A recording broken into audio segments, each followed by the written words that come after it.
Hello, ladies and gentlemen. Welcome to SimTechnos. Today we are here giving you a complete guide, the walkthrough to our Vertizo Uber clone system. It's ranked as Vertizo VZ. I'll here guide you with the complete web as well as the admin parts, so you have a clear view how it works and how it goes through. Now, when you open up vertizo.xyz, you will be greeted with this website, which is there in front of you right now. You can see a lot of web content is put up already, but let's cover up the functionality part. If you see, there is sign up to ride, become a driver. This is the user form and the driver form, and they can sign in and they can actually log in into their own dashboard and manage things from there. There's the ride, drive, help, privacy policy, and app links for Play Store and iOS Store. Now, you can see there is ride, drive, fleet control, dispatcher, and account manager here. It may vary from different websites because clients want different websites for different purposes. So this can be put up here, removed, and can be modified as per the font custom and design. Now we'll go with the process. Now once you type /admin, so this is our management login panel. From here you can log in into admin panel, account manager panel, dispatcher panel, and fleet panel. Now getting to the admin.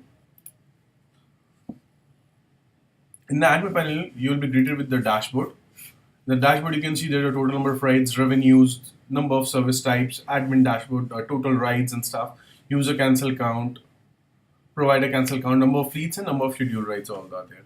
And you can see the recent ride history from here.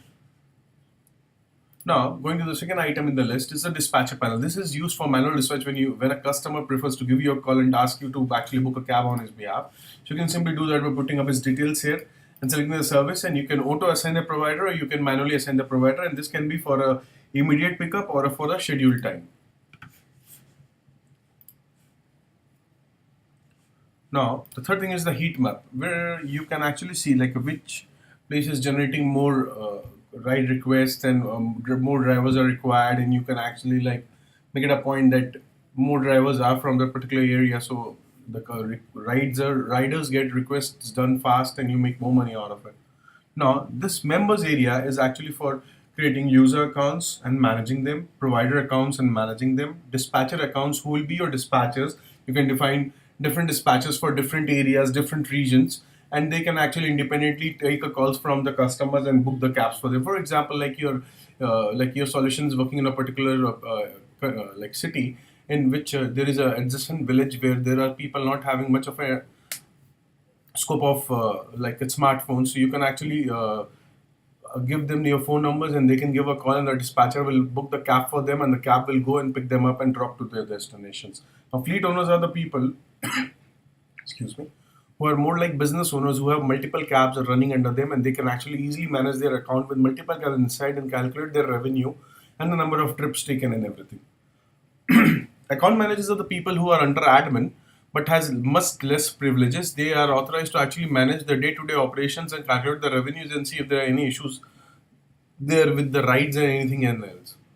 They are not the admins and they're not authorized to change anything out of the system.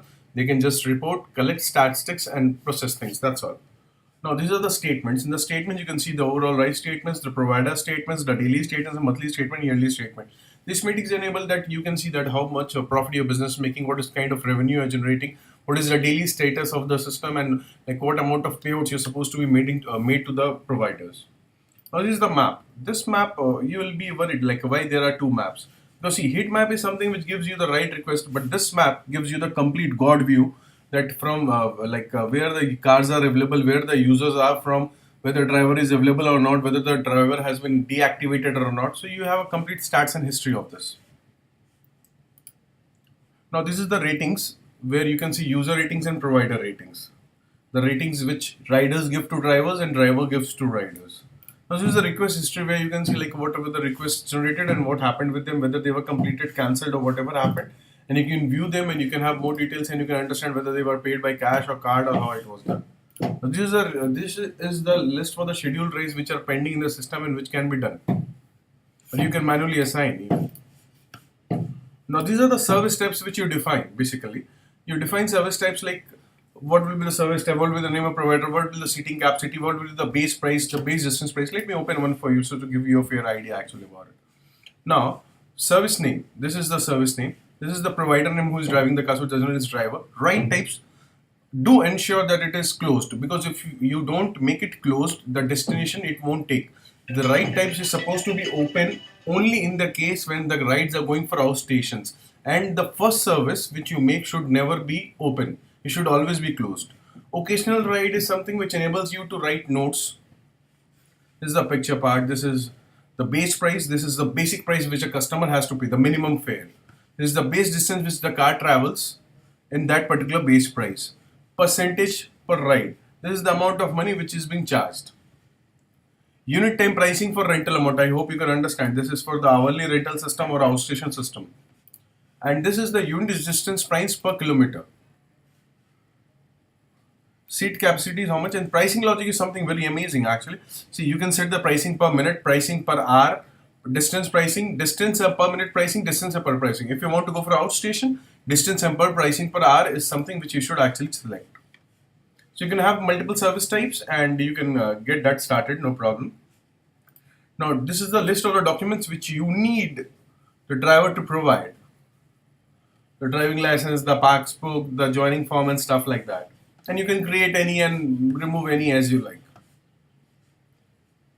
The top ups part is again something which helps you to like generate vouchers and sell it online or offline for people to actually recharge their wallet using your coupons and put them online, and they can actually take the ride cashless because they have already paid you in advance, for which you have given them a voucher using which they can actually add the money in the wallet and they can have cashless rides. Now, payment history is something very common which we all know. Payment settings is a part which is a little tricky. Let me explain this to you. We support Stripe, PayPal, Braintree, and we support almost any payment gateway which comes with an SDK for Android and iOS. But by default, we make it compatible with Stripe, PayPal, and Braintree. You can definitely ask for any payment gateway you need and we'll get it done. Now, this is the option whether you want to enable cash payments or you want strictly to be card payments. Now, this is the daily tag which you can set which a ride driver is supposed to do to get his payments or something like that. It's up to you whether how you want to do it. What amount of tax is charged by the government? Let me change all this for you. Now, this is a search trigger point. This is something which is quite a big topic in itself. But I'll give a short idea. This is a search trigger point when the amount of the cars comparatively to the request generated is less, the pricing will start surging. So this is how it works, and what will be the search pricing? So I'll set it to that's all. Commission percentage, what amount of the commission which you are going to charge. This is the provider commission. This is the booking prefix. It can be anything, doesn't matter.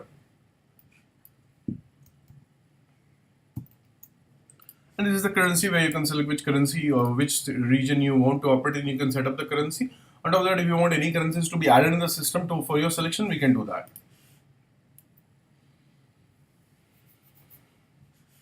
Now, moving on to this is a privacy policy help part. This is the custom push. This is quite a good part where you can actually like make up a push notification and send it to all users, all drivers, and as you like it. If, for example, if I go for all users, you can select who were active for, and last 1 hour, last 1 week, last 1 month, or like who are in, and you can select a particular zone. Who used most of our services more than number of times, or like for example, drivers who were active for again the same thing, or who are in and who are service. So this way you can actually just type a message and push now, and you can send them free messages all across the day using push notifications. The translation part, since this solution supports multi-language, you can actually like if you want to do it yourself as well, you can simply import the groups and find translations and actually add the translation files as much as you want. This is the basic account admin settings where the admin panel is there where you can actually control things and manage things.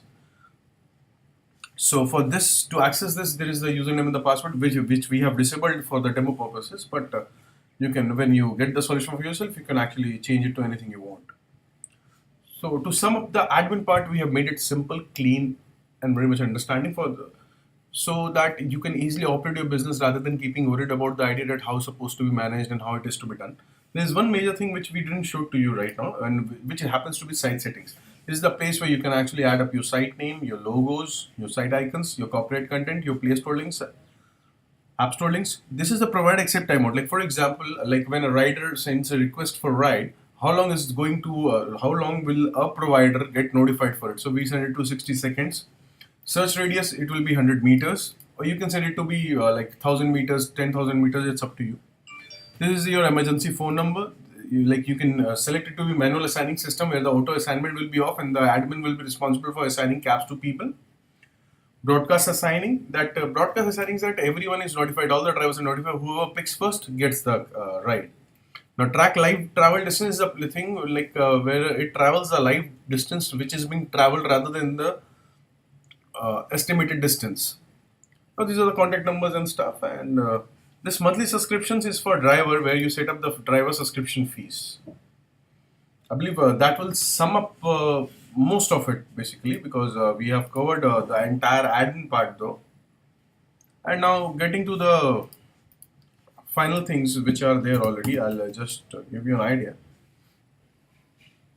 Now for the other panels, like for example, account manager or dispatcher, let me log in dispatcher for you.